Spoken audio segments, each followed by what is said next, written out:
Welcome to your 20-minute podcast with David Brower, brought to you by Audible. Get a free audiobook download and 30-day free trial at audibletrial.com/your20-minute podcast. Over 180,000 titles to choose from for your iPhone, Android, Kindle, or MP3 player. Now, here's your host, David Brower. Thanks, Allan. This is David Brower with your 20-minute podcast. Our special guest today is author Conny Jude, her formal name Cornelia Jude, from Williamsburg, Virginia.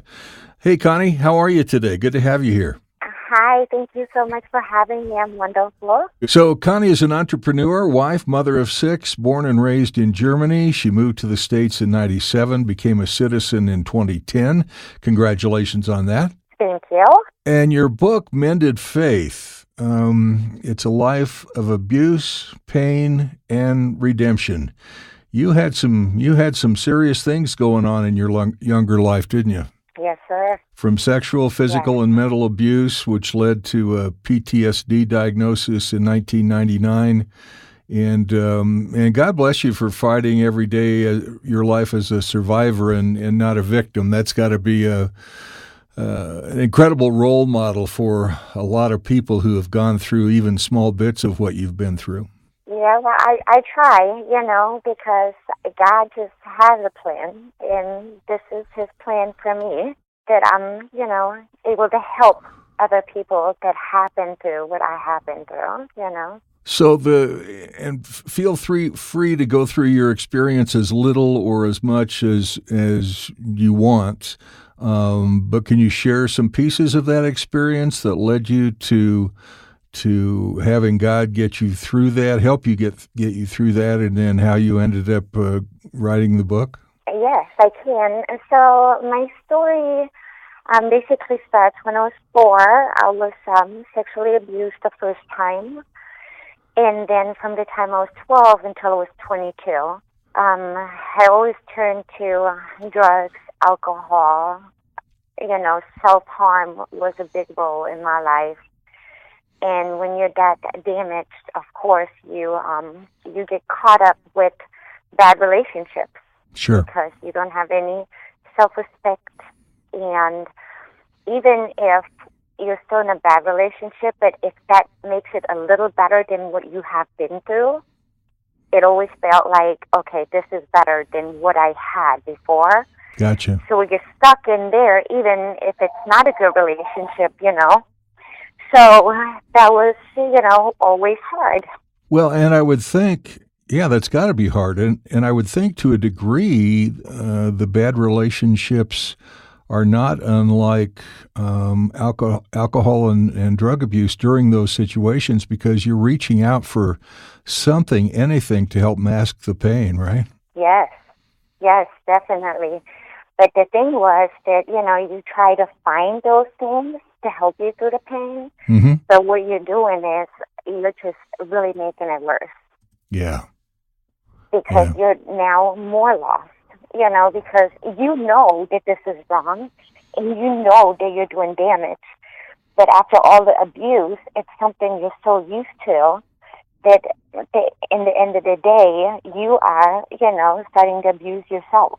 Well, yeah. I mean, we all have our quote-unquote normal, and depending on our experience, of course, everybody's normal is totally different. How did you find your way from that utterly horrifying, I can't think of a better word, normal, to your new normal of embracing God and writing a book to help others?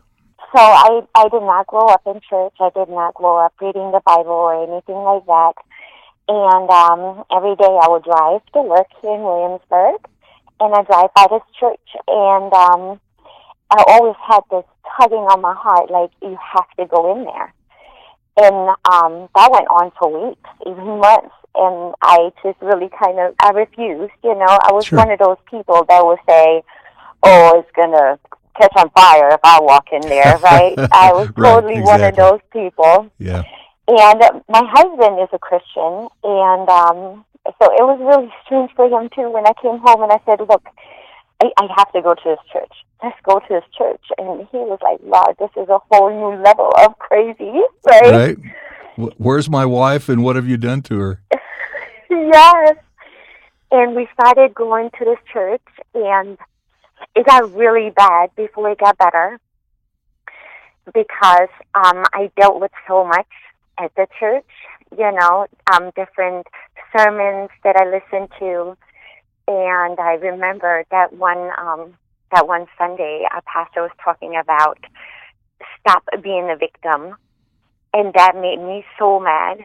It made me so upset because I felt like, is that really a thing? Is that even possible to not being a victim? How do I get out of this, Yeah.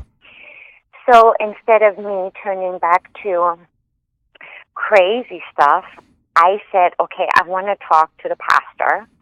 I mean, you have to understand, I've been in therapy for most of my adult life. Sure. Inpatient, outpatient, volume, the whole pack, and nothing helped. It will help for a little while, but then I crash again. Right.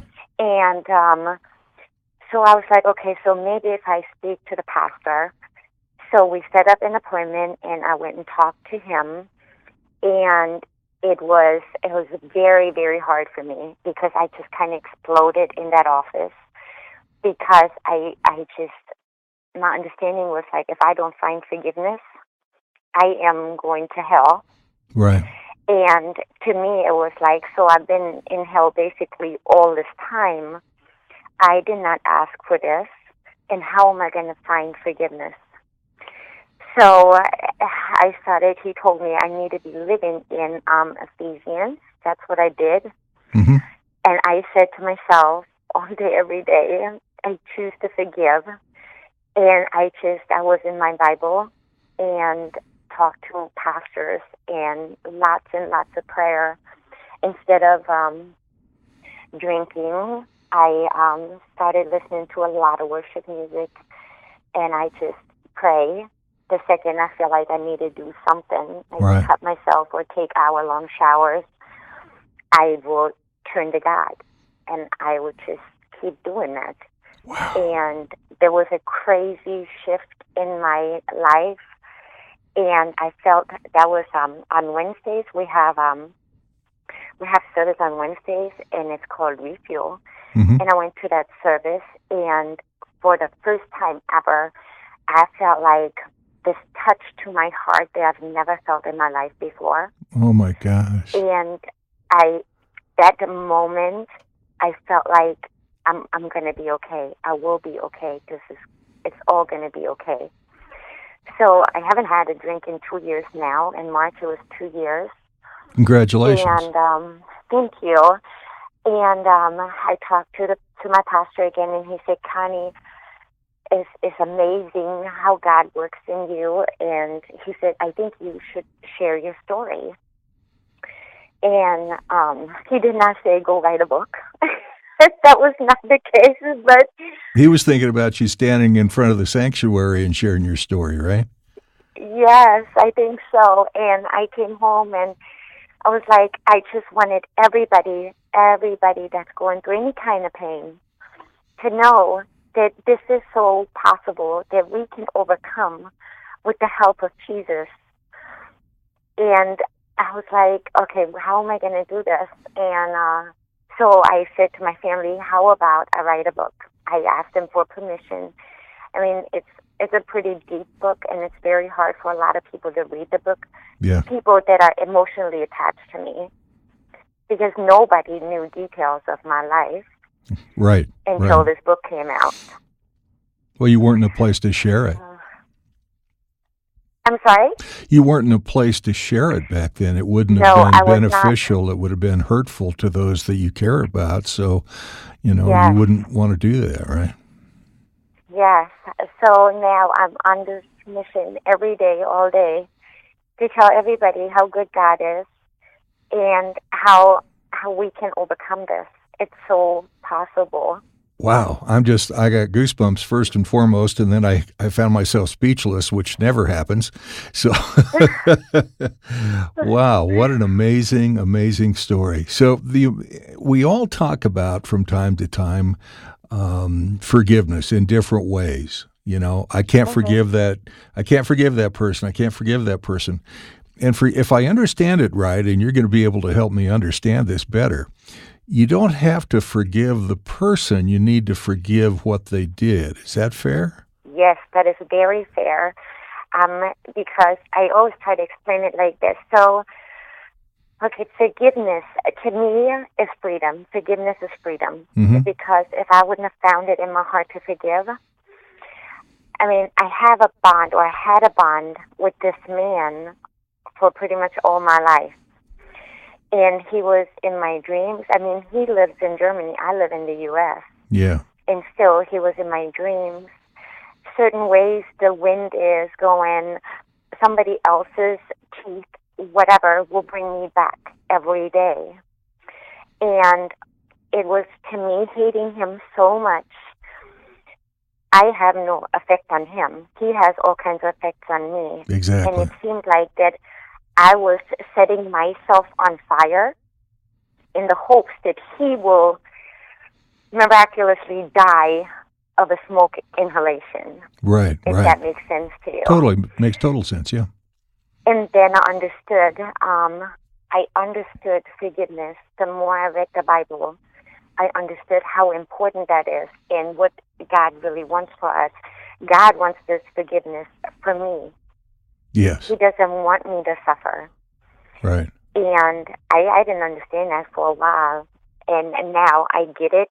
Yeah, most people don't. It's a hard conversation. So yeah. It is a very hard conversation, and some people, and I talk to them about it, and they say, I will never do that. I can never do that. Like, I pray for my mom and my dad and my brother every day for them to find it in their heart, this forgiveness, because you're set free the day you forgive. I had to forgive myself, too. I did a lot of terrible things. Absolutely, you do. I remember when my father and I didn't have the best relationship on the planet. We started getting closer when I turned 40 and he died of a heart attack. And so I carried a lot of guilt about him. I carried a lot of guilt about myself. And I just couldn't deal with it, didn't understand forgiveness, didn't want to understand forgiveness.